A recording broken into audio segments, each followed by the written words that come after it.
सर्वोदय विज्ञान एक स्वतंत्र और समग्र ज्ञान प्रणाली है।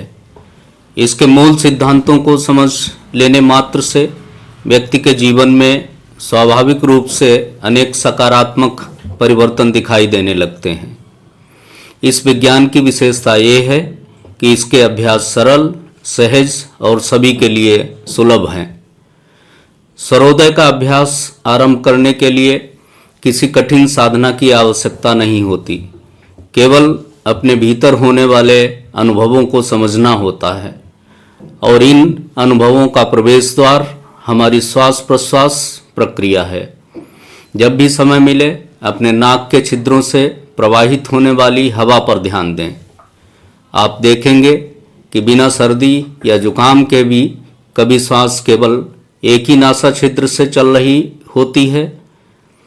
नियमित अवलोकन करने पर यह स्पष्ट होने लगेगा कि कभी श्वास प्रश्वास दाहिने नासा छिद्र से होती है तो कभी बाएं से।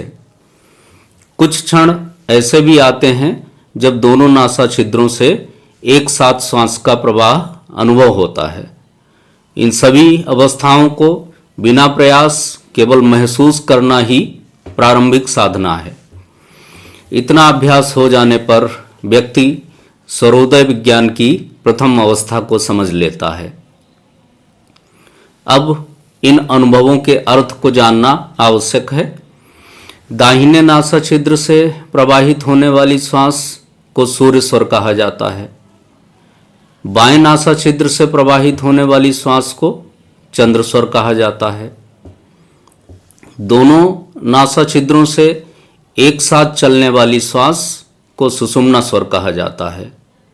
सर्वोदय परंपरा के अनुसार सूर्य स्वर को शिव तत्व का प्रतीक माना गया है, चंद्र स्वर को शक्ति अथवा देवी तत्व से जोड़ा गया है और सुषुम्ना स्वर को काल या परिवर्तन की चेतना का द्योतक कहा गया है।